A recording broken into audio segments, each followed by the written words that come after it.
We here. Yes, sir. Hello, everybody, and welcome back to episode 74 of the 6 Yard Box podcast, where Ruben Amorim has made his statement as Manchester United manager. We now know for sure where the World Cup will be in 2030 and 2034, and we're back with a couple of remote pods to finish off 2024. Lads, I'm here joined by Blake and Antoine.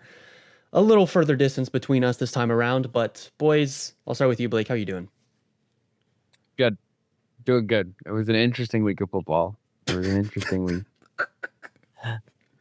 It was interesting. Like a lot of stuff happened. It was interesting. I feel like a lot happened. There's a lot to get into. Mm-hmm. Antoine, how are you? I was doing good up until that opening statement. I don't know why. Amorim has made a statement. Same. Again. What are you talking about? So Has he late. not made a I statement? feel like you're just capitalizing off of a poor Man City. That's what I'm saying. Look I at don't know you about a guys statement. moving the goalposts already. What goalposts? No, the goalposts were wide because they made them wide because they haven't won it. They won against Boris, but other than that, they hadn't won in 11 games or 10 games. We haven't won away against a top 6 side in like 15 attempts. No United manager has won their first match against City since Sir Alex Ferguson, bro. Dude, That's like 7 managers. I just feel like you're trying to push a propaganda towards me right now, and it's like I'm not having it. Listen, lad, I know Man City are in the place that they are. I know that we're gonna be on here criticizing them a lot, but let's not fucking take away from United, okay? Going to City and for the first time in who knows how long, actually deserving to win against Man City at the Etihad. Let's not forget. All right, What are you wait, doing? What are you doing? Which way does it make 13th? What are you? Because that's the place you're in. No, yeah. What a world mover that result was for you lot. Mate, Anyway. like. Hey, all I'm saying is I had a friend come to me and talk about a title charge, and I thought he was joking, but then he doubled down, and he still might have been joking, but it was really The stressed title me charge out, is ridiculous. No, I completely agree with that. Like the title charge is fucking ridiculous. We're not gonna win the title, obviously. I don't even think we're gonna make top 4, not top 5 either. There are a multitude of teams still better than us in the Premier League, but bro, Amorim has come in. He's already changed the way that we played. He's making some big fucking calls that are paying off, and he's actually getting behind what the fans have wanted for all these years that no manager seemingly has understood to do. So don't blame me for being happy here. No, yeah, okay. When you put it like that, sure, but you still feel like you're still capitalizing off of a poor Man City. Like, you can still also, like, a very real possibility is you just go to whoever you're playing next week. 100%. I agree. Like, but then you're gonna be like, oh, you know what? Amorim's still the best. It's fine. It's like there's no in between. Like we mustn't forget that there are still a lot of players. We mustn't forget there's a lot of players in this team that probably shouldn't be here come next August, right? Like we are going to lose a lot of games to end off this season. It's inevitable, and I don't think there's a manager on planet Earth that could remedy that enough where we could actually legit make a top 4 charge, and definitely not a title charge. I don't know what your delusional ass friend is saying, Blake. But let's be honest with ourselves. Let's fucking look at it how it is. Let's be honest about the situation, and let's just acknowledge that there is already, only weeks after Amorim has come in, significant progress being made and significant good signs that better things to come for United. Right. Yeah. Still 13th, but this. yeah, like sure. Are we still 13th or are we up to 12th? No, you're 13th, bud. Okay. Lovely. Lovely. You're tied on points? No, you're not tied on points. No, yeah, you're 13. Yeah. How many points off top 4 are we? Like 6, but that's See, it's You're a also- close league. It's a close yeah, league. but 7 other teams are also I 6 know points we're off. not gonna get top 4. I know. So why'd you ask about it? Yeah, I'm just curious. I just want to make the point that it's a tight little league we got going here. Anyways, Okay. Can we shit on your team instead here, Blake? Well, you're just gonna go back to the city Yeah. game anyway. So Yeah, just yeah. It's on topic here. All right, let's stay on topic. Let's go straight to the derby, boys, shall we? yeah. How was your experience watching the game? How ready were you to shit on United? And how happy are you with City having one win in 11? Are you asking because I wanted United to win? Like City are still direct rivals to our title. Well, I agree. well, title charge didn't really happen anymore, but I mean, they still are technically like rivals to our title charge for, yeah. So I wanted United to win. So obviously, when you guys went down, it was not the best feeling, but I mean, you deserve to win. Simple as you really did. Yeah. You're the better team. Coming into this game, it was one of the first times where I didn't think City would batter you guys. Oh yeah, Because obviously 100%. their late form is atrocious, but under a new manager, I thought you guys could pull a job, and you did, which I don't want to see it surprise me, honestly. Yeah, man, Ruben Amorim just has Pep's number in the last like month or so. Again, the performance from us like wasn't as good as he did with Sporting, which is as to be expected. But that only makes me even more excited on, give it like a year or two with this system and watch what he could do with a better set of players. His aggregate score against Pep is 6-2. This is pretty good. That's what I'm saying. I just can't wait. If this goes awry and Amorim gets under the hot seat, we need to clip all of these things that he said because it's just so similar to what I heard before. Blake, like it's just so you similar. You could go back to our clips in first year and you could look at what I was saying about Ten Hag and you'll find even worse shit. You'll find Okay. I listened back to some of those episodes and the confidence I had. Oh Julian, my you have god! a YouTube video titled "He Will Save United." Yeah, bro. Man, But he was with a good Ajax team, just like Emery was with a good sporting team. So you never know. No, I'm kidding. It was a good performance. I'm not taking anything away from it. Fantastic. Ahmed had a very good game, a fantastic game. Some would say. I've been telling you. Like I've been telling you guys about Ahmad, bro. I've been telling you guys about him. I told, bro. Remember we did what's that fucking game called that we did the TikTok for, Blake, at your place? Oh, I don't know, the circle one. That one where I said he was super underrated. You think he's that underrated? Yes, I did, and now I'm being proven right. Okay, valid. He's fucking fantastic. He's incredible. He's one of the few players that constantly just put in the shift, press when you don't have the ball. When you do have the ball, always. That's what I'm saying too, bro. The level of effort. Like that. I think Amorim especially likes him because those are the type of players that no matter what period the club is in, no matter what part of the rebuild the team is in, that's the type of players that will always continue and push you through it and ultimately be there for you in the bad times and then the good times too. Absolutely. Bro, I was very well, Julian. That I was very, very excited to see. Oh. My boy Ugarte did. Yes. Oh my God.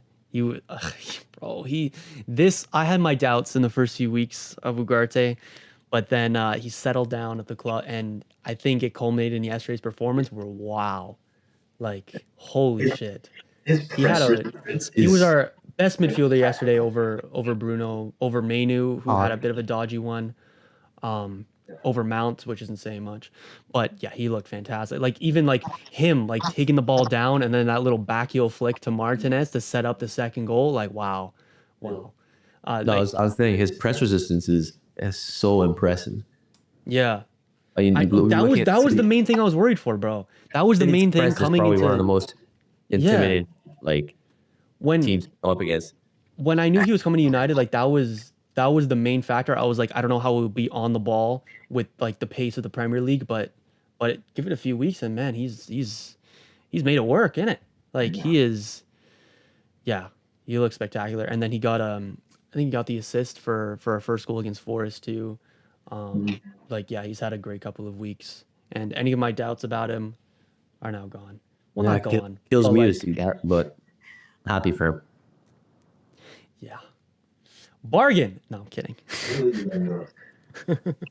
Someone who's definitely not a bargain is Mason Mount, who went off injured again after 20 minutes.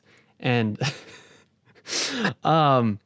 man, Amorim seems so excited to get started with Mason Mount, but he just looks like another Luke Shaw, where like availability is the best ability, and because he just can't be available, it's like, do we stick with that experiment?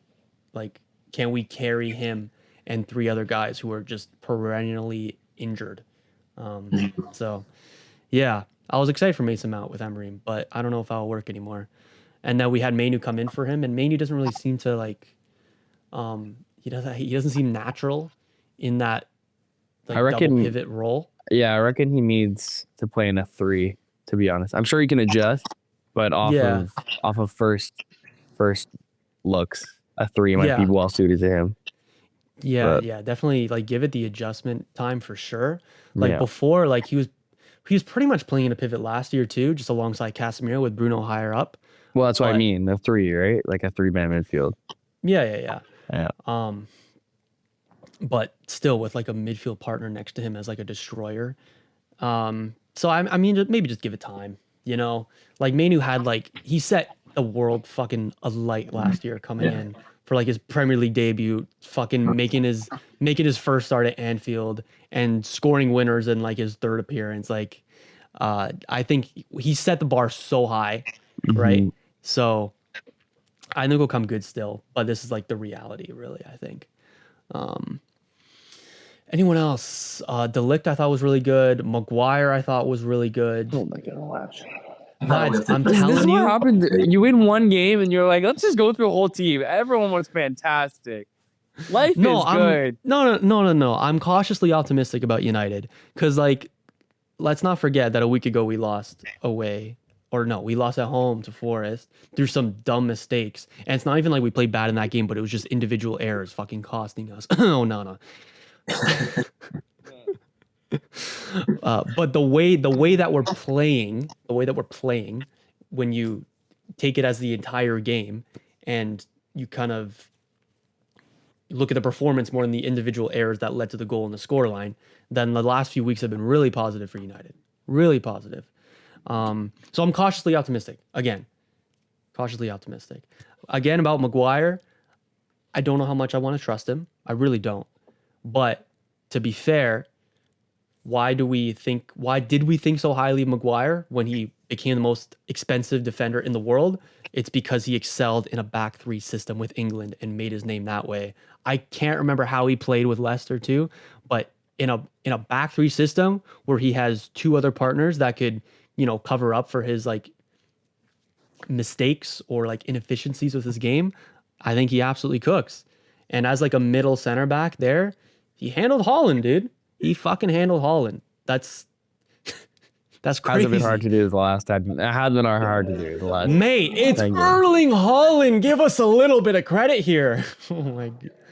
No, because if Arsenal went and beat City right now, they would be saying the exact same thing. Oh my So, god, I I'm gave not you doing guys that. so much credit when you fucking shut down Haaland in that game, bro. Oh No. my lad. No, what do you mean? What game? What are you even talking about? He scored when against you us. when you drew He drew scored with against City, us. He scored. still I thought Gabriel and Saliba did really well in containing him. Yeah, but that was when they I weren't don't remember how terrible. did he score again? How did he score again? He like go through on a Did you see breakaway that? and just like towed it in. I don't remember that. I don't remember. It was that. like That early this on in the season? game. Oh shit. Well, never mind. Oh yeah, no, you didn't do a good. No, he kind of muscled you. Yeah, never mind. Yeah. I'm just being a You're hater. right about that 3-back thing because every time Maguire is brought up in me, it's for his mistakes, but in all the international breaks and when it's the Euros or when it's the World Cup, he always seems to shine, which is No. in a 3-back system. And now that he's back in that 3-back system, maybe he'll do a little better. He'll reap the rewards. Yeah. There was another thing going on too, which I feel like we need to talk about, This is a little bit like conspiracy territory, but there were two things that coincidentally happened at the same time that I think is a little bit suspect. So the night before our game, Amorim had set his lineup or whatever, and it seemed like Rashford and Garnacho was going to be out the squad. Massive decision. Massive decision. And Amorim came out afterwards and said that it wasn't disciplinary, but I'm a little bit like, I don't know. At the same time, on Saturday night, actually nearly 24 hours before kickoff, our entire lineup gets leaked. On what? Through the chief correspondent of the Manchester Evening News, which On like what, on Twitter? so Samuel Luckhurst, he's like a chief correspondent for Man United with the Manchester Evening News, and I think he posted on Facebook. He's like, interesting this, I got a leaked lineup for the United team yesterday, and then listed it, and it was dead on correct, which is crazy because our lineup wasn't something that Amorim's done before. He obviously doesn't have a set lineup anyways, so this was not some kind of guess or just shot in the dark that Luckhurst got from some C-tier source. This was someone close to the club that knew for sure what the lineup was going to be, and for one reason or another to destabilize United, which is weird because they probably represent a party that represents United anyways, leaks the entire team the day before our biggest match of the season. And kudos to Amorim for sticking with the lineup anyways. But then the lineup for Man City came out and it looked so attacking because, you give the best manager in the world our lineup 24 hours before kickoff. And that's going to change the way that they set up. I don't love that point. I think that their lineup is pretty similar to what they run, except they brought in Doku. Also, I'm not sure that Pep is scrolling Facebook, dude. Yeah. But what? It wasn't just I'm not scrolling Facebook. How do you think I know the lineup? But also, it went everywhere. What lineup would you think they would have started instead? Exactly. If they didn't do that, maybe Nunez on the wing and I don't know, Kovacic. You don't prepare that hasn't been working for the past based 7 on games. a specific lineup is what I'm trying to say. You don't prepare for a game based off of specific lineup. You prepare to face the team. You can't change your approach to the game based off of one player being different than what you thought in your projected lineups. You know what I mean? It's not the projected players, but I mean the lineup would be. To the best football mind in the world, with a world-class coaching staff, there has to be something in your mind that tweaks or optimizes when you literally know a day before kickoff what the other manager is planning to do. I don't think it's that much. I think it's a very limited amount of time. I don't think you make that many tweaks in a lineup just one day before the game. You prepare for a game throughout a whole week. Okay. Well, can we agree that this isn't acceptable from a United point of view? Yeah. No, whoever leaked it is an idiot, dude. But massive idiot. I don't know who did it. I don't know how so many people know the lineup a day before the game, so much so that it can be leaked. But there's some kind of problem there, and I think the main two culprits or the main two suspects of that is the parties of Garnacho and Rashford. I think it's fucking ridiculous. But I think you have to look at those two as well. And it's lads, what are we doing here? The rumor is they were partying out after midnight sometime during the week, in the lead up to the United City player, game. by the way. Classic United player move. Bro, and this is the thing, Rashford got disciplined for this exact same thing. If this is true, Rashford got disciplined for this exact same thing last season when he was out partying in Dublin the night before training, and he had to call in sick. So, and Ten Hag dropped him for a game, brought him back. Apparently, it was swept under the rug. It was fine, but it's clearly not fine if this is going to be a habit of his. Again, if it is true. And Garnacho, again, I like the player. He's young. He has time to learn. It's not the same case as the 27-year-old Rashford with Garnacho. So I'm not saying, kick him out the squad or anything, but if I just look at him and I look at his little posse he has there, I'm not surprised that this kind of story is coming out about him. I'm just saying. Also, before the start of last season, I think Ten Hag had a little disciplinary thing with Garnacho as well. during preseason and stuff. He came in a little bit overweight. But these are just the characters in our squad. These are like the senior players in our squad that, you know, with 18-year-olds sharing a locker room with them, just cannot be setting that kind of example.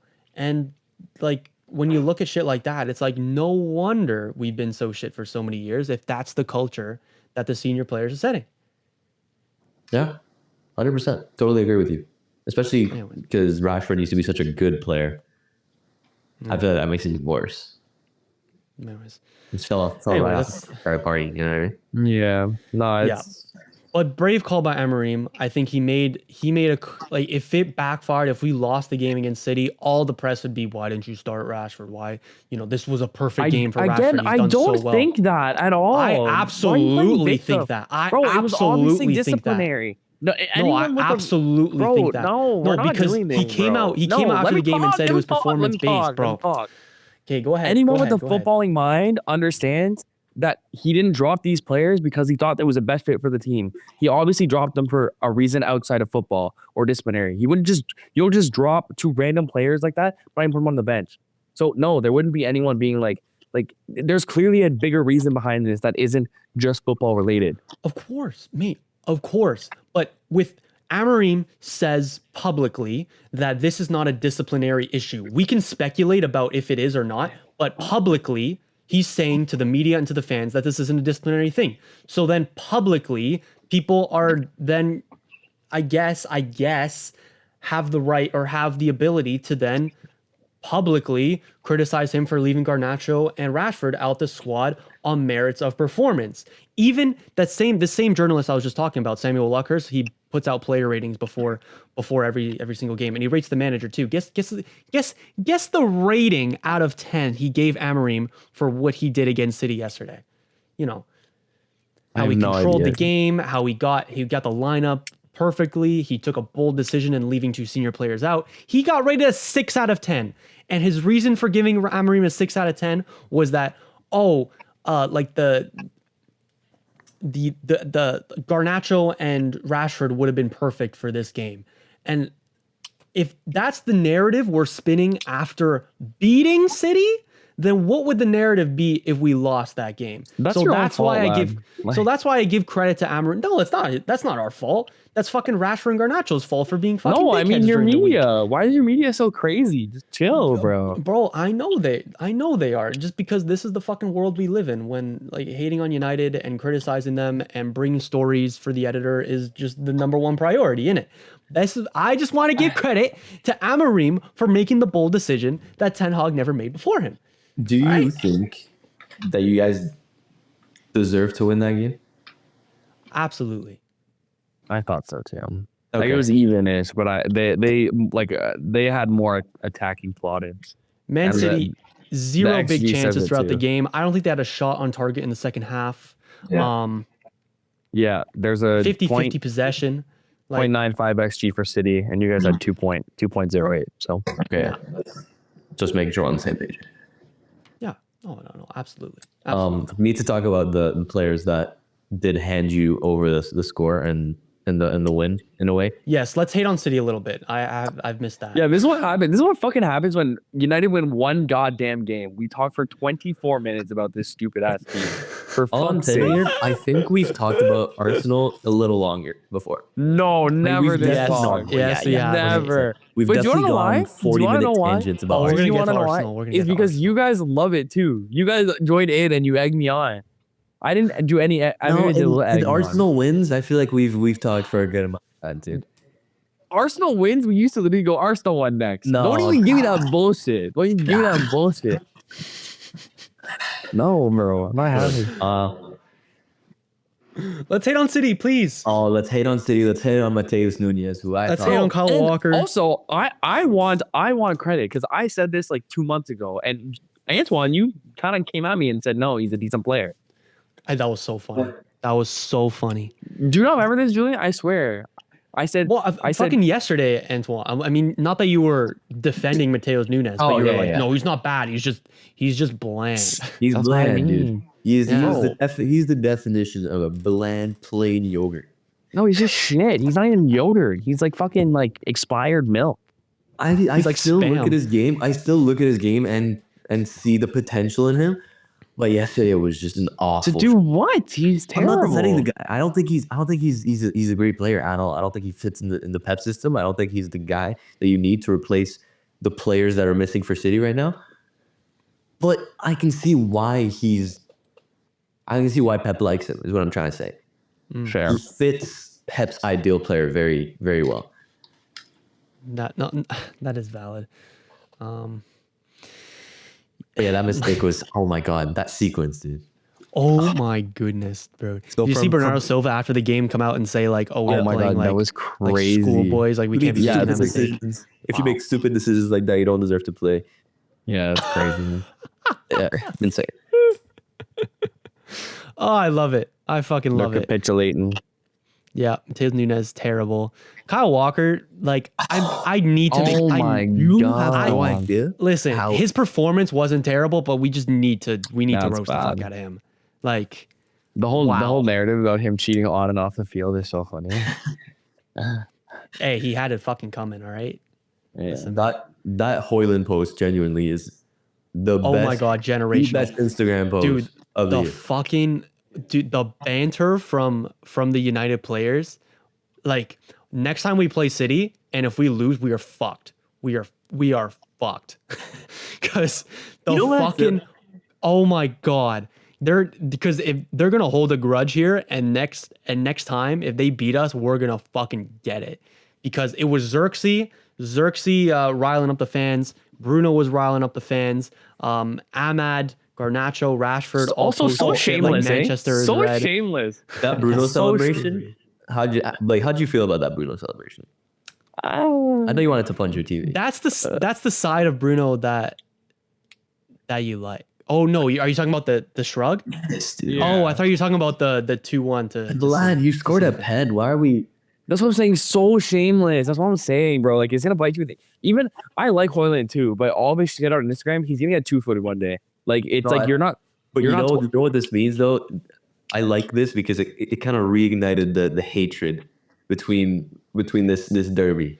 That's Yeah, what I'm sure. saying, bro. It's been Because- so yeah. respectful the last few Thank years. you. It's been so high five. Like John Stones and Maguire hugging in the tunnel. Exactly. Like, Well, no, I don't there's want just- none of that shit. well, there's been no I want you to go competition, out that's there why. and fucking poof with somebody. Exactly. So this is fantastic. Hoyland's getting 2-footed. Like, You his know, whole. you know way- who definitely enjoys this moment of life right now. Roy Keane. Oh, Roy yeah. freaking Keane. Oh yeah. Koireen, dude. Bro, Yeah, I he guess had so. a 10-minute halftime report of Kyle Walker's dive. It was so funny. Oh my god. Yeah, he would. He Spent would. all That's of funny. halftime. Like Vardio's goal was cool, but it's fucking embarrassing. Bro. Fantastic. Yeah, that was bad. Fantastic. Fair enough. It is embarrassing to be falling It like is that embarrassing. in Oh a my professional God. football game after being slightly touched. Yeah. Yeah. Honestly, shouts for Kyle Walker to get a red card there. And Oh, 100%. because Like, you had the no. tackle. Nah, You I had see, I the was tackle. really No, action no. Because you had a yellow card for. You could have had a yellow card for the tackle. Could have had a yellow card for the heads coming together, and then you have a yellow card for simulation. That's 3 potential yellow card offenses there. So we've seen players get 2 yellow cards in the space of 10 seconds. Why couldn't Kyle Walker get Yeah, one right there? Martinelli. Yeah, literally Exactly. Martinelli. So why couldn't no, I Kyle think Walker that's a get stretch. one right Because there? there isn't. Because game management. Like, you're not gonna do that. No, that's a stretch. No, a red card. Letter of the in that law. moment's It crazy. would have been stupid. Oh, but shut would the fuck anybody up, letter of If the it law. happened, it would would've been anybody on the planet be upset at Kyle Walker getting a red card there? Oh no, just for I'd eat that shit up. Oh, I'd love Oh, it. we'd Like, fucking. it'd be I would funny, love that. but We'd if that love happened- slowly becoming my most hated player. Wow, what a fucking cunt. Nah, that'll always be Bruno. Don't worry. That'll always be Bruno. Pep is losing his mind as well. I watched his post match press conference. I don't know if they're all that like insane, but just the way he talks is like Oh no, he's a psycho. You can tell something's wrong. Dude. he's always been a psycho, but right now he's like he's on the losing. edge. He is He's on losing. the edge.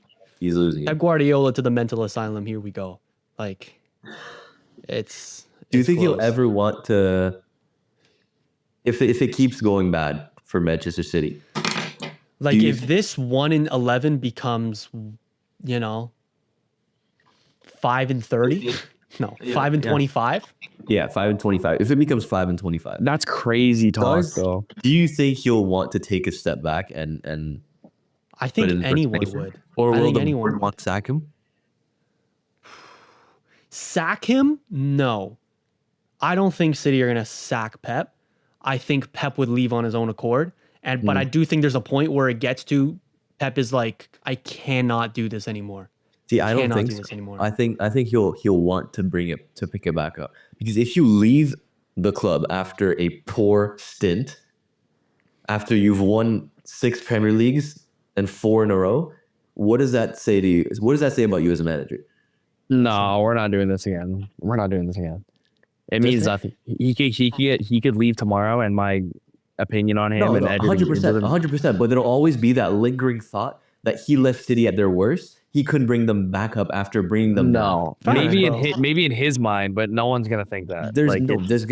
There would be comments everywhere. There would be Mourinho fanboys everywhere. Yeah, and Mourinho's in Turkey. No, 100%. I'm not saying Mourinho's washed, but I'm not saying that Pep is a worse manager than Mourinho. I think Pep is the greatest manager of all time. But the general consensus, if he leaves during this bad run of form, will be that he left his team at his worst. Yeah. At their worst. I mean, that's just a fact, but I don't think it has any like forthright of it being a narrative. But fair enough. I understand what you're saying, but bro, so let's say Pep goes.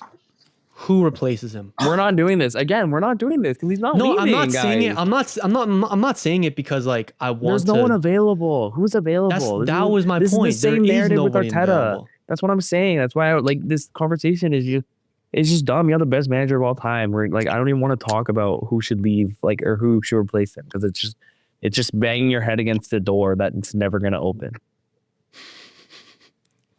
Like, I can see it, Blake. I don't know. Like, I could fucking see it. Couple more results like this United one, where he is like visibly fucking distressed, and I don't think any manager would want to stay at that point. But you said if he want, I can see him leaving. But then he just extended, no? Yeah, before this like crazy loss streak. Yeah.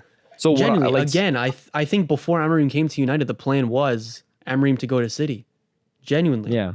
Well, I think the convenience there just makes too much sense. Right, and he can leave on his own volition. Like I can see that happening, but I don't see him getting fired. But sure, he can leave. That's a whole different story, though. Yeah, like definitely he's definitely not getting fired. Like we could definitely agree on that. Like that'd be disrespectful to him. I think there's a lot of players there that need replacing before Pep goes. Yeah. And there's no one really that you would viably replace him with anyway. So it'd be done by City. Will they have to be put in that position if Pep decides to leave? Maybe. Yeah. And I think those conversations have been had, and they might come up again. But anyways, we will see. Let's move on, lads, because it's been 33 minutes talking about the Manchester clubs. And as much as my dad is enjoying this, let's move to the other games that have been noteworthy this week. Oh yeah, Man City also lost 2-0 to Juventus, which in any other week would be like crazy relevant. Shout out McKinney. Shout out Vlahovic. Yeah. Is that who scored? Yeah. Shout out those two. But we don't have time to touch on that game, do we? Let's. Yes, scissor kick. That was like crazy. Did you guys see Angry Ginger's reaction to that game? Watching it live? I didn't know. Oh my god. So he hasn't watched Juventus in like 10 years. Oh, I did. Chiellini! What a save, Buffon! Yeah. Okay, let's move on. Let's move on to Arsenal in the Champions League first, and then obviously the Everton game. Blake, how you feeling, man? Yeah, we won the Champions League, and you know what? Fuck the Champions League. Oh, you what? We won in the Champions League. Okay. You left out a word there. I think you forgot the in there. No, I said one in the Champions League. Like, relax. I don't know. We're doing both. Dude, I don't even care because we didn't finish our chances. Yeah. Like, this is why I knew this was going to be a tough game against Everton, because I watched that game. Everyone missed their chances. We scored 3 goals, yeah, because we fucking dominated the shit out of them, but they actually tried to attack a little bit. So they didn't totally play a low block.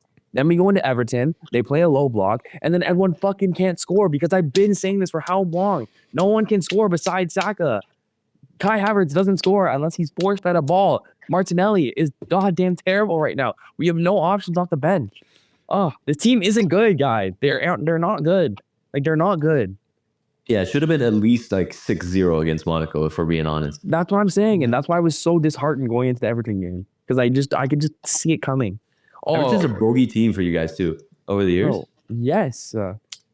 Usually at good as yeah, but oh my god, like I don't understand what's wrong with this team right now. Like they're so inconsistent, and their inability to score is like really getting to them. The defense has looked better as of late. 2 clean sheets in a row obviously doesn't hurt, but I don't know. Their inability to score is just really concerning. Like, I also don't love the fact that Arteta took off Odegaard. Like, I thought he should have kept Odegaard on and brought on Waneri.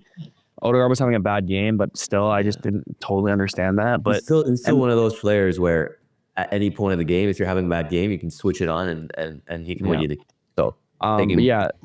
So, and then we look ahead, which I know 6 weeks ago I was like, let's not look ahead because we just gotta win every game. But then we suck now, so I'm looking ahead. Like I said, we now have the same amount of wins as we do games where we drop points. We dropped 10 games we dropped points last season. There's only 10 games. We're already 80% of the way through that. Guys, this is not good. This is terrible. Like, and you guys look at me and you go, oh, you're overreacting. No, City or Liverpool literally dropped points. City have been losing this whole time. The last 2 years, we've been fighting with the best team in the world to ever exist to win a title, and we've come short in 2 years in a row. And then now, finally, they've fallen off, and they're losing, and they're capitulating, and Liverpool drops points, and we still cannot capitalize. And you look at me, and you guys have the fucking nerve to look at me and go, you're overreacting. No, I'm not overreacting. We didn't fast track this whole rebuild just to, in December, be 6 points back with a game in hand for Liverpool. That's not where we should be right now.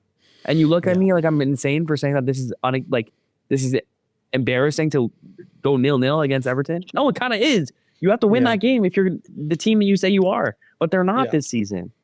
So anyway, if the confidence meter of you winning the league was like 33% last week, it's sitting at 25 now. I think it's taking a big hit this week. Nah, it's like 5, lad.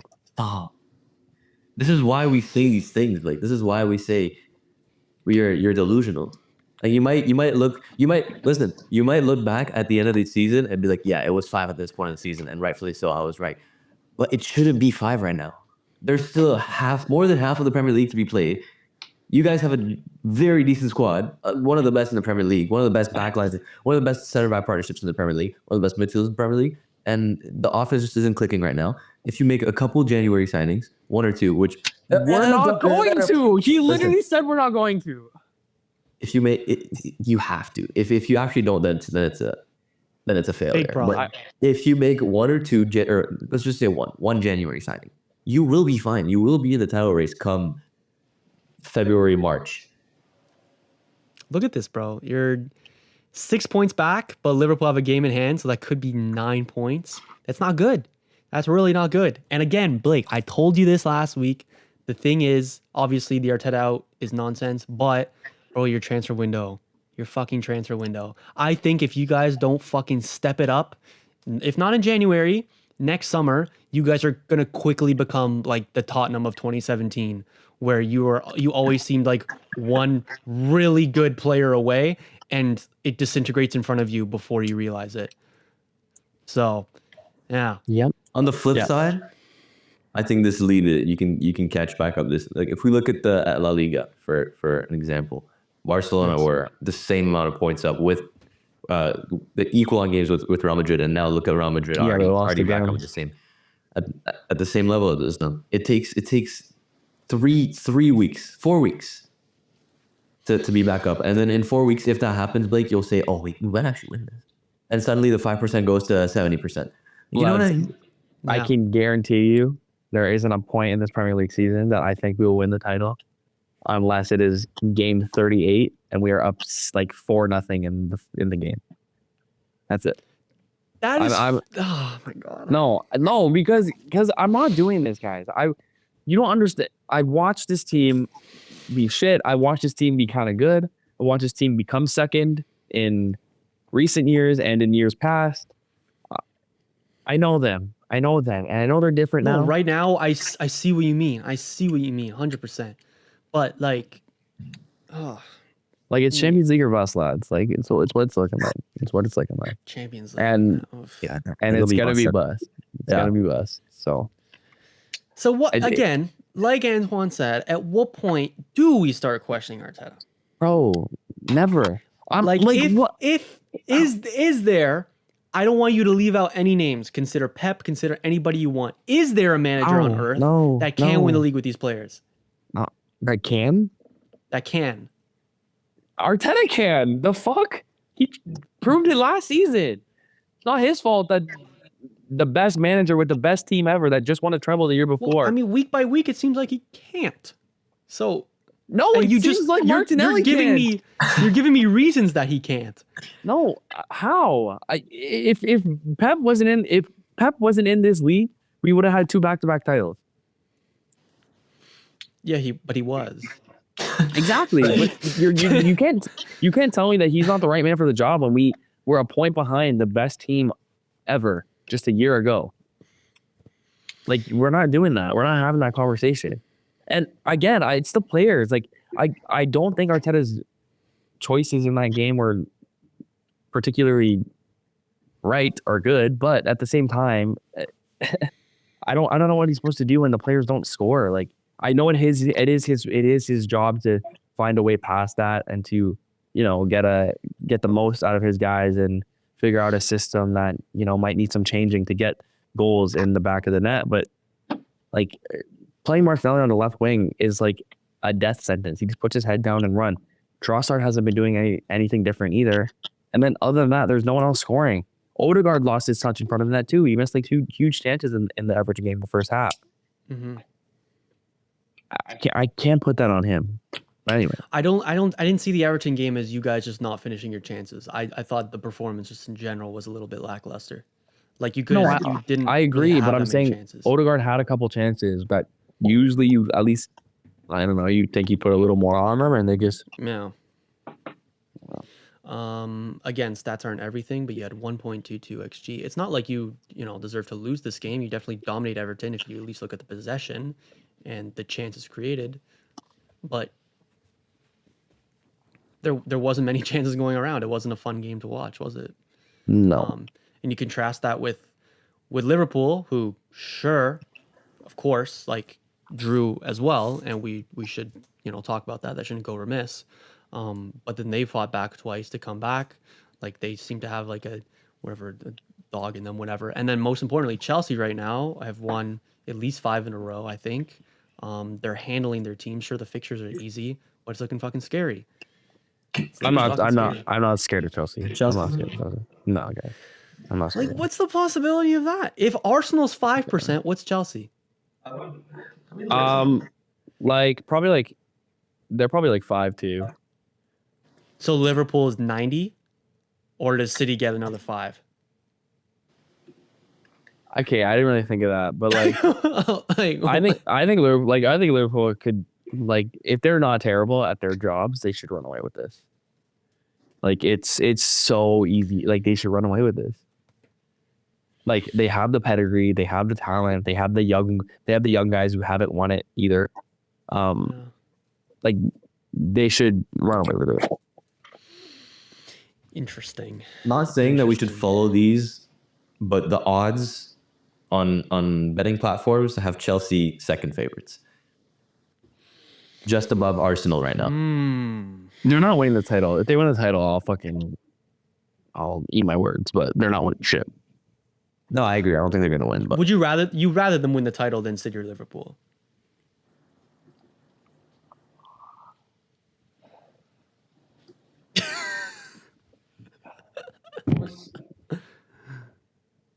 no, you would take Chelsea, bro. Come on. Over Yeah, I Lad. guess. Yeah, I Day guess. job. Yeah. Yeah. But I see. It's like it's all fun and games when they're like not good, and I'm like, oh, they're cute. They're winning on the side. But now that they're like my dad If they're texted an me, he's actual like, threat to you, then it starts like getting. my dad's like, haha. He texted me yesterday, like, haha, Cucurella scored. And I was like, okay, well now we're getting a little, and I was getting a little too serious. Fucking Cucurella, bro. Yeah. My God. Shall we move on to Liverpool or Chelsea? Yeah. All right, let's do it. Little 2-2 draw at Anfield. Tied to Fulham. I They had didn't. to I'll come be back honest. twice. I didn't. I was like flipping, but I didn't totally watch this one because it was on the No, same I time. didn't totally either. But they go 1-0 down through an Andres Pereira goal, shout out, and then Andy Robertson gets sent off, and then you're just fighting from there. Also, I want to say again, I know I said that Liverpool were going to win the game when they had the red card, but I knew they weren't going to lose. That's all I'm going to say. And once again, I think I deserve a little flowers because I was right. Because I know I'm a fucking genius is what I'm telling you. You can just say no. The thing is, you can just say these things on the group chat, and like 5 of them will miss, and then the one that'll hit, like I'm fucking genius. Yep. Okay. Yep.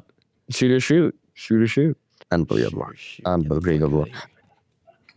My God. Yeah. So, remember when I said that Salah would have like an off year? That's crazy. I thought so too, bro. But then he got his hair transplant, Yeah. and Speaking of then hair and he looks transplant- like a different player now. This is so off topic. Do you guys ever watch? Like, do you guys still watch FIFA YouTube at all? No. No. Because there's this. Do you know hashtag Harry though, right? Jude, you know Yeah. my. Okay, Yeah. so now he has this thing called hashtag House, and I guess like, I don't know. It's they kind of have like they do one video every Sunday. It's kind of like Sidemen, but they do like big like FIFA challenges, and there's 2 other people. One of them's name is Shari, and he just got a hair transplant. It's great. Like to put it on while you're sleeping or late at night. They're like an hour-long video, hour and a half long video. Fucking class. They're so entertaining. They're good. Nice. Transplant. That's why it came in my mind. Anyway, That's the sorry. connection you made. I like it. Yeah. Yeah. Okay, I think shout Liverpool's out. performance over the weekend proves why they probably will win the league. Being down a man and still being so attacking and still not, being the better team, not taking, frankly. not taking a loss for an answer. Yeah. I really liked it. Yeah. Me too. But I also said the fall off was coming in Liverpool too. I literally said they were. Wait, gonna this drop is points. not. I don't think this is a fall off. I don't think this is a fall off. I don't think. No, they I know. I just performed said they didn't dropped perform points. badly. There's going to be a couple of games where they drop points, like undoubtedly, Of course. and that's where So where are- in other seasons City would capitalize, but now it doesn't seem like dropping points will be that threatening to them, just That's what I'm because City's saying. not doing very well. No, Yeah. I agree. Actual percentage that they win the league. What do we think?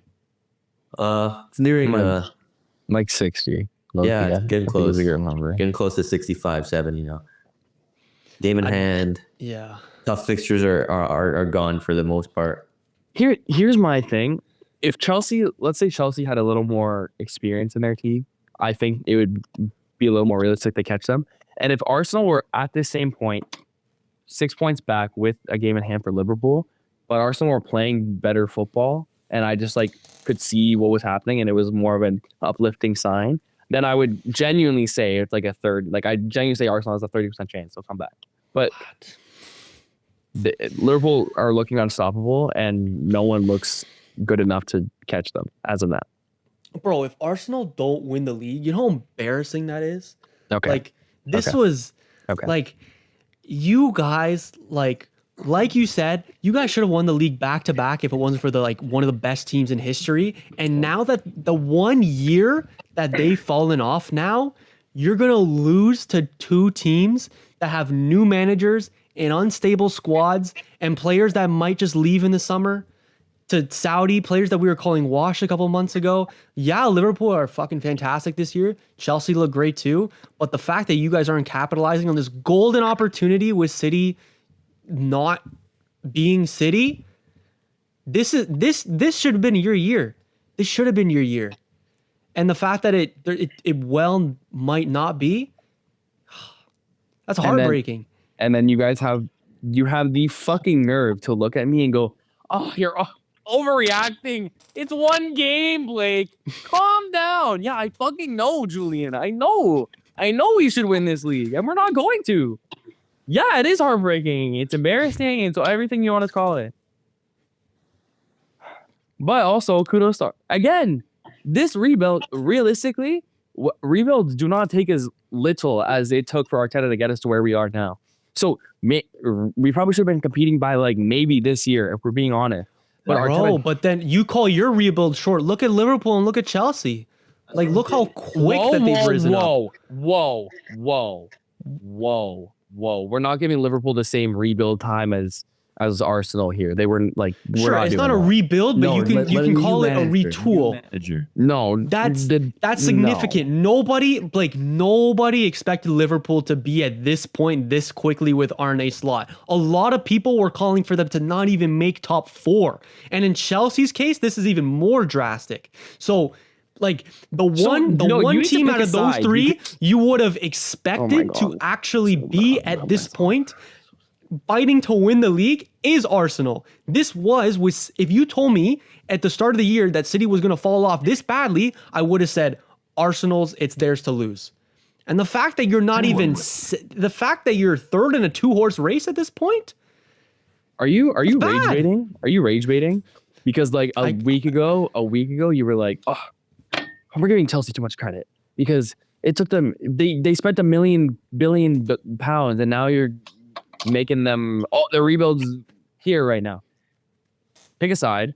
Liverpool, there's no way you're comparing the Arteta project to what Liverpool had to deal with. That's so different. You can compare the Arteta project to what Jurgen Klopp had to deal with Liverpool. But if you want to tell me that Arne Slot going into a Liverpool team with a front line of Luis Diaz, Mohamed Salah, Darwin Núñez, Szoboszlai, like we're not doing that, guys. We're not comparing those two situations.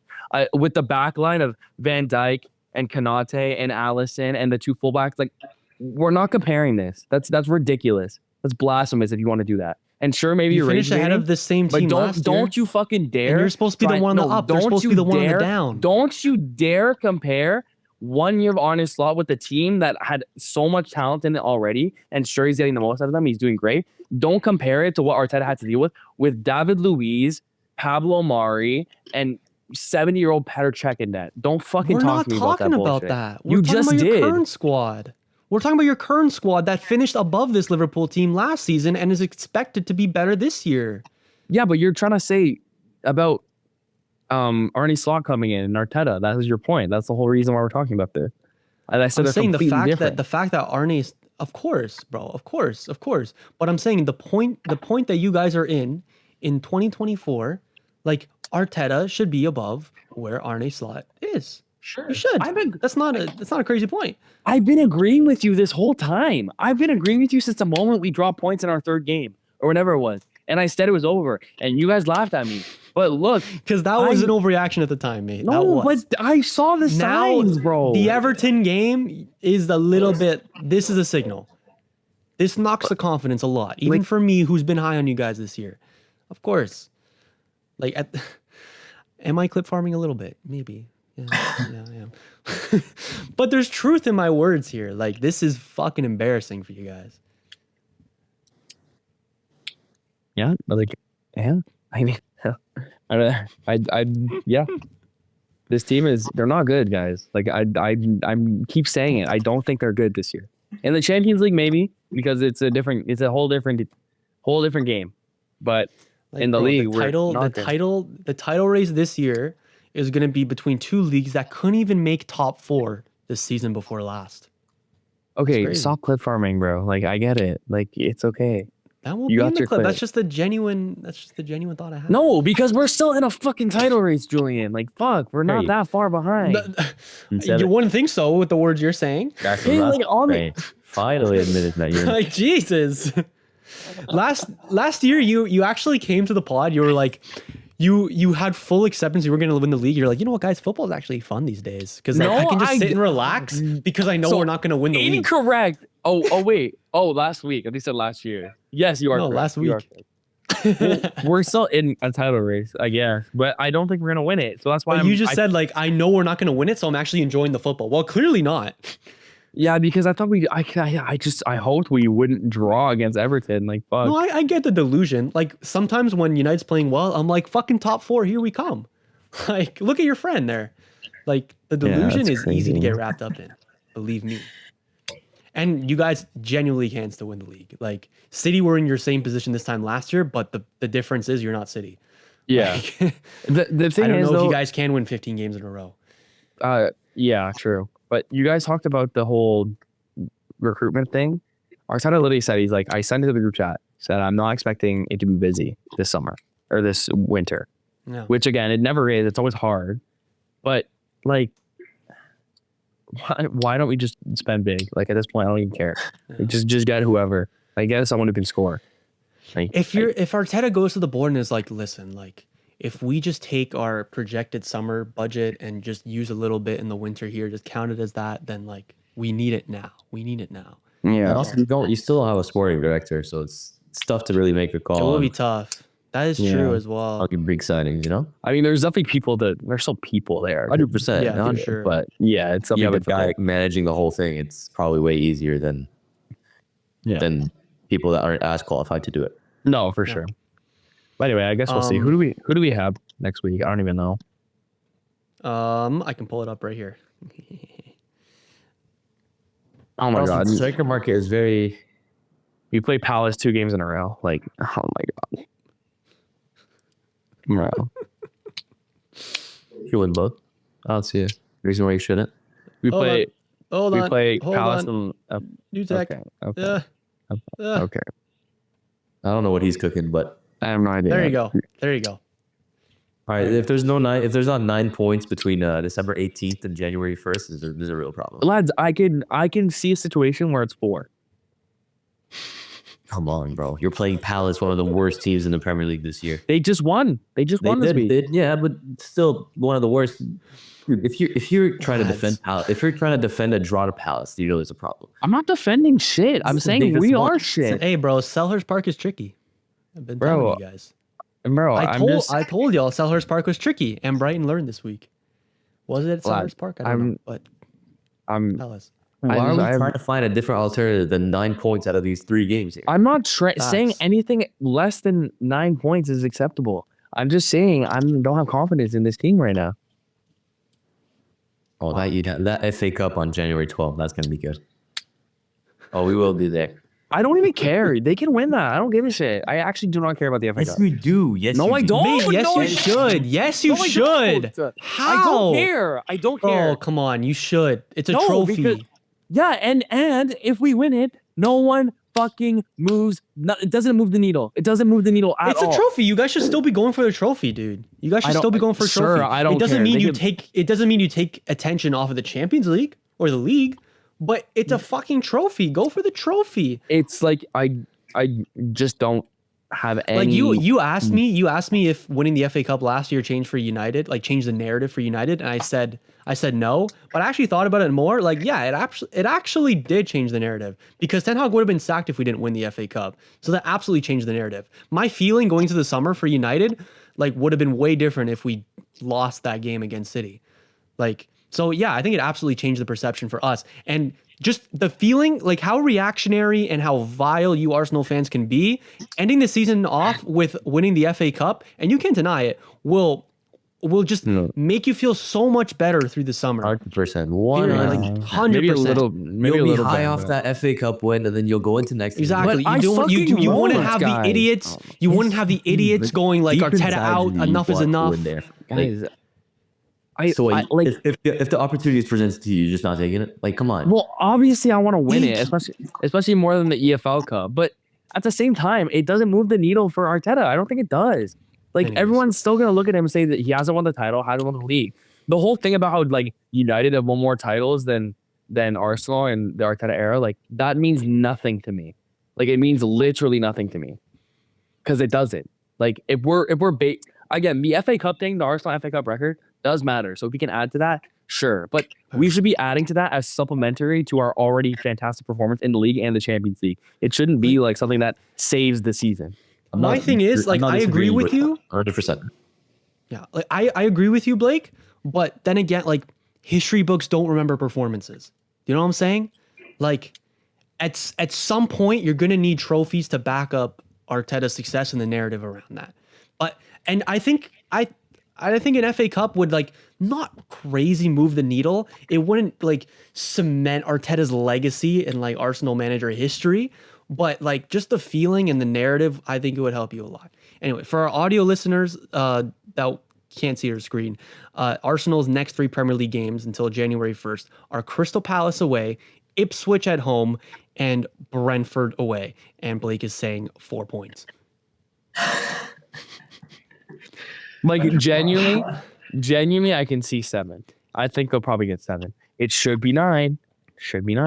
But I think 7. Who does the draw come with? Brentford, absolutely, yeah. Brentford are actually one of the best teams in the league at home, to be fair.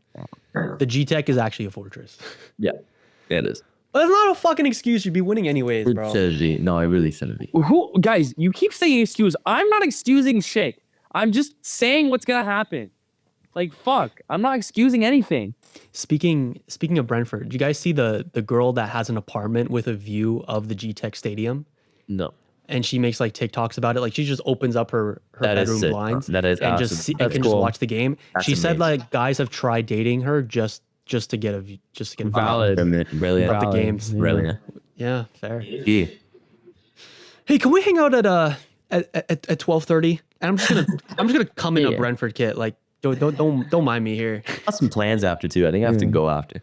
But literally, she got interviewed for it because it's like it's genuinely like a gripe in her life. I don't know what kind of first world problems that lady's going through, but like That's that's the kind of problems I want to have. You should be grateful. Yeah, that's pretty cool. Anyway, shut up, Brentford. Do we get everything in the Prem? I mean, we could just give more love for Chelsea, I think. But Yeah, I mean it's more of the same. Speaking of Brentford, Chelsea with a 2-1 win. I would have preferred more of a dominant win. Chelsea with Palmer, and Jackson with Palmer as my captain and Just Jackson for as the my team as FPL, well. 100%. But it is what it is. Yeah. We need to talk about Mark Cucurella's entire week. Oh yeah, what did he do in the game again? Starts off against Tottenham. Slips twice to give 2 goals to go down 2-0. In his new boots, by the way. In his new boots, right? Yeah. Then they come back. I think he gets an assist in one of the goals. He gets a partnership with Puma. Talking about I don't know if he had it already, but he gets the partnership. With Puma. I have it up here. Okay, yeah. Let me see this. Here. Puma posts perfect response to Mark Cucurella throwing boots in the bin. There you go. And it says, where is it? They had like a tagline where it's like coming back It's from not the how you slip. slip, it's how you get back up. That's what it was. Exactly. Here it is. That's good. This not how you is slip, so it's how you good. bounce. So yeah, so they post this. Puma posts this. It's not how you slip, it's how you bounce back. Then against Southampton, scores the first goal, and then gets sent off in the last minute. Mark freaking What a week. Cucurella, bro. What a week. I was gonna bring him into my FPL team. Thank God I didn't. Yeah. Because just the bipolarness of him is crazy. Anywho, shout out Chelsea, man. And then Shout out I guess just quickly, the 2 managers got sacked. Yes. Yeah. Wolves, man. Wolves is a fucking problem. But Dude, I Cunha had scored. so much. I still had so But much. Cunha hope for scored, Gary yes. O'Neill. That's my guy. For Gary O'Neill? Who? For Gary, bro. Yeah, me too. He's Premier League proven. I think he was making the most out of a poor Wolf squad, to be honest. Yeah. I'm not sure any other manager can do a better job with that squad. Well, if you just look at their transfer history, like they've been selling off all their best guys for years now. Years. Yeah. With Mateus Nunes, with Pedro Neto, that's only just the last 2 windows. And they bring in Mateus Cunha, of course, but like I'd bet my fucking house that they sell him in the summer. Same with Ait Nouri. If they don't get relegated this year, they probably will next season just because this Wolves board's been acting really weird. They're linked with some manager in Brazil at the moment. I wouldn't take that They're job linked if I were to him. Vitor Pereira. I have it here. Yeah. They gotta keep it Brexit. Corinthians dude. manager? Sorry? Corinthians? They Corinthians gotta keep manager? Brexit. Corinthians manager right now. He was brought up in the Premier League 2 years ago when Everton were looking for a manager. He's known as the guy that was basically begging to get into the Everton, like to manage Everton. Begging, bro. His CV is this Brazilian team. He managed Porto for 2 years in 2011. Then he went to Saudi Arabia. I guess you can know why he went to Saudi Arabia. did Fenerbahce, 1860 Munich, Shanghai. Oh, wow. It went back to Fenerbahce, Corinthians, and now he's in Corinthians in 2022 it was. So he's been in around. Al Shabab right now. Al Shabab. Nice. But yeah, he's known as like this explosive, intense manager. He's very cocky from what I saw. I mean, he got interviewed. He was defending himself against the angry Everton fans that wanted Frank Lampard in 2022, saying my CV speaks for itself. My career so far has been a big journey, and I am in love with beautiful football. I really believe my next move will be a top league in the world. That was 2 years ago, and he's in Brazil now. So yeah, definitely cocky. I don't know his playing style, but if he goes in the Premier League, I mean, I think he's used to managing Portuguese-speaking players, so Wolves would be a decent fit for him, I think. Fair. Corinthians just they're sitting like 7th in the Brazilian league. Yeah, the Brazilian league just finished up actually, so it'd actually be perfect timing. But they're not, setting the world alight in Brazil in it. So Fair. we'll see. But that'd be interesting. I think that'd be fun. But I think that just the Wolves job in general, I don't care who goes there. I think it's a poison chalice. Honestly, I don't. Yeah. I can't see anybody succeeding. Bring in they have Dig really Sam tough. Allardyce. Yeah, they have Leicester in their next I was game. gonna say, I against think they Reed. gotta stay Brexit. They gotta stay Brexit. Not even Gary O'Neill was not Brexit. They're not staying Brexit. Well, no, I just mean English, not Brexit. I just mean English. Oh, okay, well, I don't mean Brexit ball. I just mean English. I'm sorry. Graham Potter maybe. Yeah, that's what I mean. That wouldn't be Yeah. bad. Like he plays Yeah. like similar formation. And still or system not, to, yeah, to not, and O'Neill. also not not Brexit football either. And he needs a redemption too. He needs a redemption. He does. Yeah. He does. This would look really good for Graham Potter. I also think Gary O'Neill will have a good career. He's only 41. Like he just stopped playing in 2018. Oh Like, yeah, I think he'll have a very good for career. sure. For sure. Yeah. Can we talk about the head loss from the Wolves players at the end of the game? Wow. I didn't see it. I didn't see it either. You didn't see like Eight Nuri's red card. You didn't see Cunha fucking stripping the yeah, glasses yeah, off yeah. the one guy. That was Yeah, so yeah. funny. Yeah, it was bad. Yeah. Generational head loss. Screwed my FPL, but it was funny. I'm looking out for a Cunha ban. If that happens, he's a Yeah, he's a taking gun. a hit to sell him. I think both the Wolves players are gone. When you don't have a manager, doesn't matter the form you're in. I think can't count on Yeah, that. I mean, Eight Nuri's already a sell. I mean, if we're talking FPL right now, Eight Nuri's already a sell, already been sold. Cunha's he has Leicester next, so maybe. But if I don't sell him this week, it'll be next week. Because then Yeah, after that, yeah. the fixtures get rough. Yeah, I for only Wolves. brought him in for that green patch, you know. Yeah. Anywho, in other world news, Tottenham won 5-0. Russell Martin got sacked. That's the other one. Oh, we don't need to talk about that. Those shitties. See ya, mate. He was talking shit about United last week, so good fucking riddance. Oh, by the way, did you guys see Aaron Ramsdale on the broadcast covering Southampton's 5-0 loss? No, you guys see that? W. No, not a W, bro. How the fuck is that allowed, bro? How the Bro, fuck is are that you allowed? serious? Yeah, love I'm that. dead serious, bro. Why was he that's- playing? Why was he doing That's that? insane. I think he's injured or something. Like I don't really remember. But then His he was own on team? the His old team taking a 5-0. but then he was on the desk as an analyst analyzing his own team. And after the game, he said he was on TV saying like, "Oh, we need to look in the mirror and there needs to be like some hard home truths." Like, how the fuck are you allowed to say that about your own team? What does football come to? Obviously, like the state of the media, bro. It's like, what are we? I what are we can doing respect here? an old player that played for the club coming back and covering it. Yeah, lads, look at this. Here, I can share it right now. Under contract, dude. Like, Oh my Aaron god. Ram, like, W, my boy. You like dude? how is bro? Like, obviously, we didn't know that it'd be like a 5-0 loss. So obviously, this is a very tough position to be in. But why the F is TNT Sports bring him on anyways? Like, this is why you don't do this. I mean, it's it's gotta be a bad little enough weird. with former players, but like, boys. Also, him saying you need to look in the mirror, that's not like a terrible thing. Like, people say that when they come off of terrible losses. I don't think that's not outlandish. yeah, if I think there'll be some home truths is the worst quote, then I don't think he did that bad. But just putting him in this position, like, why are you doing this, TNT? This should be a lesson. He's just a character. He's just lovable, man. I just love him. I don't know, bro. I love him to death. I love him to death. I would, yeah. Yeah. Anyhow. Let's actually move on. Some other Champions League games included Dortmund losing to Barcelona. Ferran Torres with like one of the worst braces I've ever seen. Yeah, he's not very liked in Barcelona. So. He's like the best worst player I've ever seen. You know? Yeah. He kind of left City in a weird way, kind of claimed that within a few years he was going to be the best player in the world. That time has now come, and he's Ferran Torres. Yeah.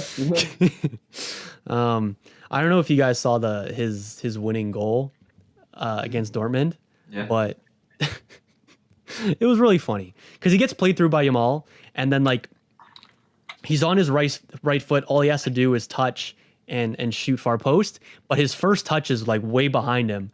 So like he's way through on goal, but that first touch fucks him up.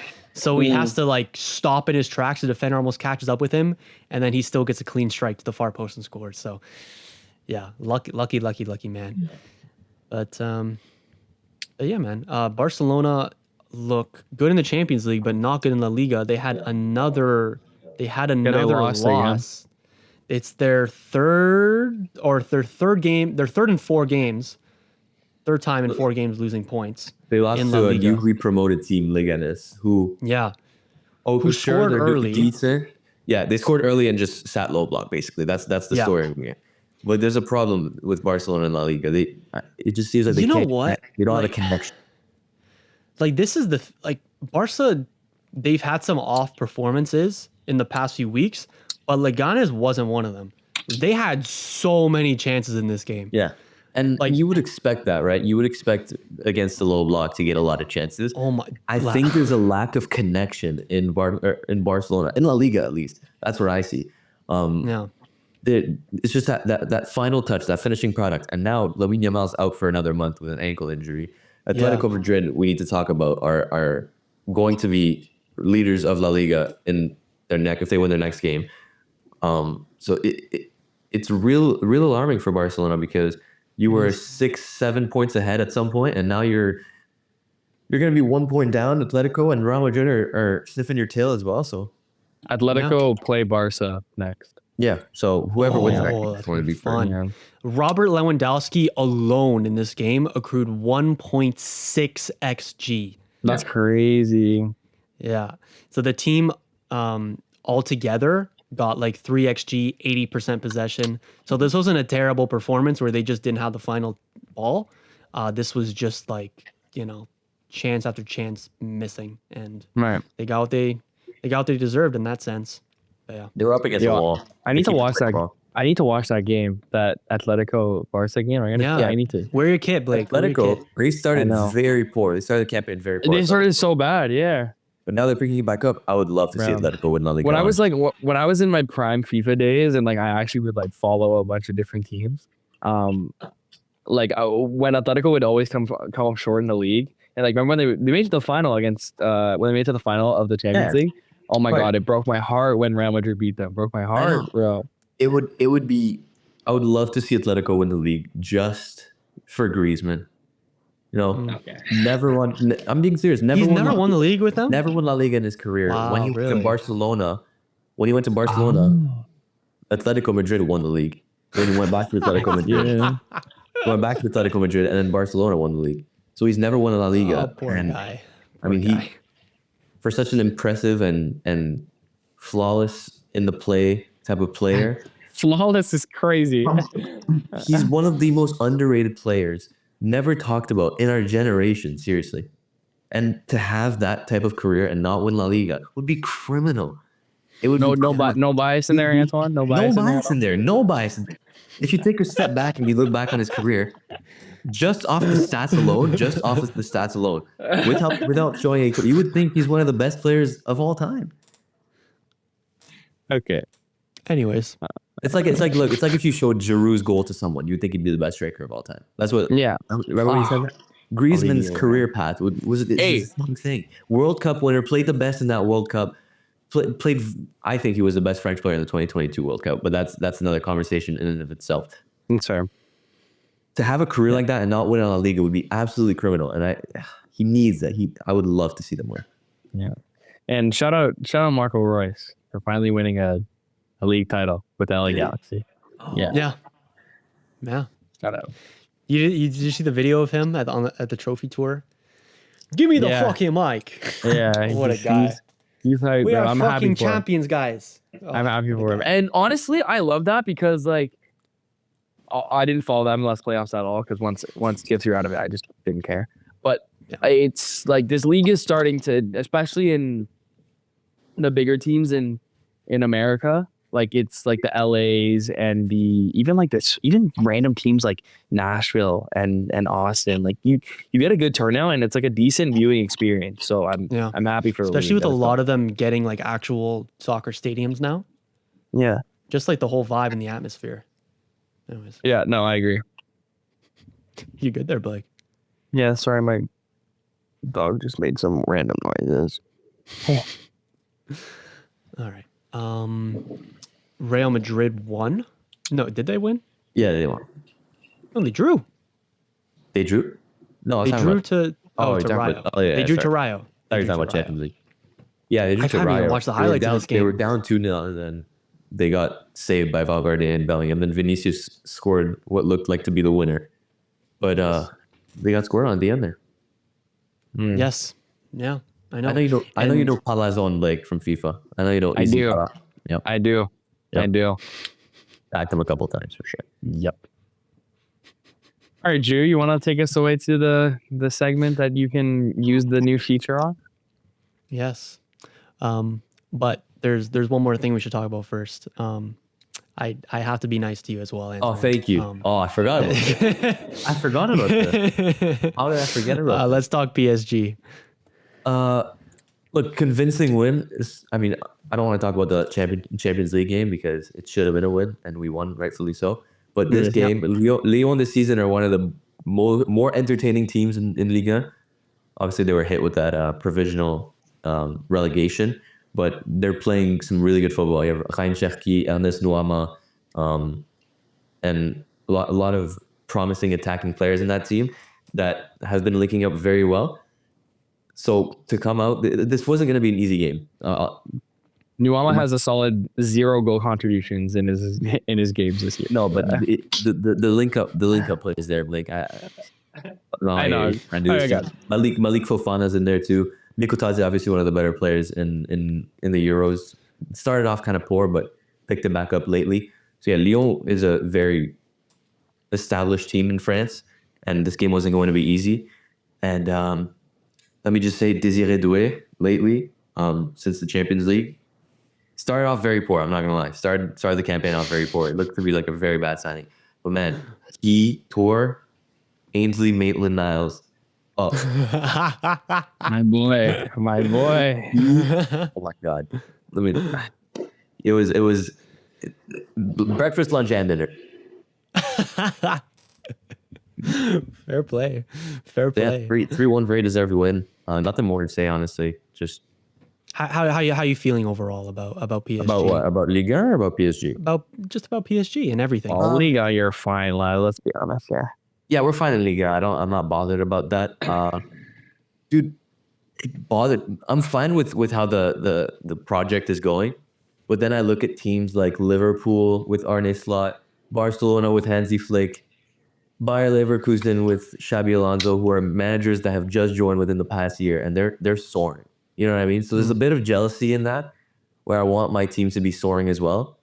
But then I take a step back and I'm like, okay, it might be one-off cases where they're doing good right now, but then they'll fall off later, or it's just the quality on the pitch is there. So I'm gonna trust the process. I don't think people. There's a couple people that are Enrique out. I think that's ridiculous, quite frankly. I'm hopeful in this team for the next couple of years. I don't think we'll win the Champions League this year. I don't think it's a surprise.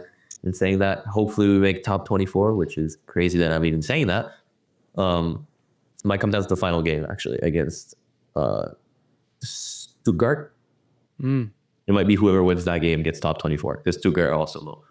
But overall, I'm like at a hopeful stage. That's it. Cautious optimism. Cautious optimism. That's great. There you That's go. right. That's right. That's exactly how I'm feeling about FPL this year. It's because What? Because you're getting destroyed, or I'm not getting destroyed, mate. I fucking beat you this week. All right. First of all, actually, it's not done yet. I still have Fabianski to play. Fabianski's not bagging 9 points. All right. So Little pen save and clean sheet plus 3 bonus points. Why not? get out of here, bro. Let's talk FPL this week, lads. And it's a weird like placing we have here. Because I don't think we've ever had like it go Antoine and then Blake and then Miles winning. That's weird. That's really weird. Yeah. But yeah, I won't be let- lost this week. I'll tell you that. I think Blake's gonna be lost. Yeah. Tell me probably. Fabianski's getting 1 point, dude. Yeah. Let's start off with the current last place in the league, Mr. Macaroni and Cheese. Talk me through your week, my man. Look, it's actually not my week. I was talking to the manager earlier. Of He course. said he brought in Trent Alexander-Arnold and Enzo Fernandez for Rico Lewis and Brian Mbeumo. He's a bit disappointed in how that panned out because Brian Mbeumo did score a goal, which would have brought him more FPL points. But he's hopeful for the future. He's big on holding on to players after the transfer. You know, he's not very reactionary in that if Trent Alexander-Arnold has a bad week, he'll just sell him right on. So he likes the shape of the team. He likes the players in there, and he thinks he can push for top 100K in the next couple of weeks. I like that. I like that a lot. Yeah, Palmer, captain choice, wasn't really the right one. Isak delivering, Cunha delivering, João Pedro a little bit on fraud watch, perhaps? Yeah, that's me on Perhaps. watch him. And then Gabrielle finally back. Thank the Lord. Yeah. Moving on to third place is where's my Mr. Blake, maths? Mr. Badiashile. Is Shiabadi Ashile. Probable last place this week. Leave Davis? I don't know why you're having that reaction. Like he's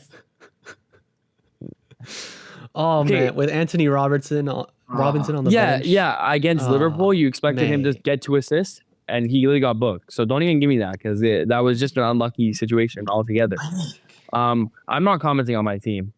I have nothing to say. It's not I have your nothing team. Talk. What's the manager of Mr. Badiashile thinking? He told me that he has nothing to comment either. There's no comments because it's about performances on the pitch, and that's it. So Look. no comment. No comment. Like, I'm sorry, honestly, from the bottom of my heart. Seriously. What's the wrong rank looking like here? Bro, it's this. You do this every week. Like you're just being a dick now. It's fine. I get it. Yeah, I suck bro, at this it's game. like- Robertson bench was smart. That turned out well. Yeah, Right? I would have started him. So I think anybody would have started him. Or at least- I don't know how bro lucked into that move, Bro, but sure. I knew they were gonna. I was not confident in Liverpool this week, but I Yes, literally, and that's why honestly, I you thought- played all your Fulham assets. Yes. I didn't tell you exactly my. I'm not doing this because I literally. Why do you think I put him? I thought it was gonna be a draw, a 1-1 or a 2-2, and it was a 3-3.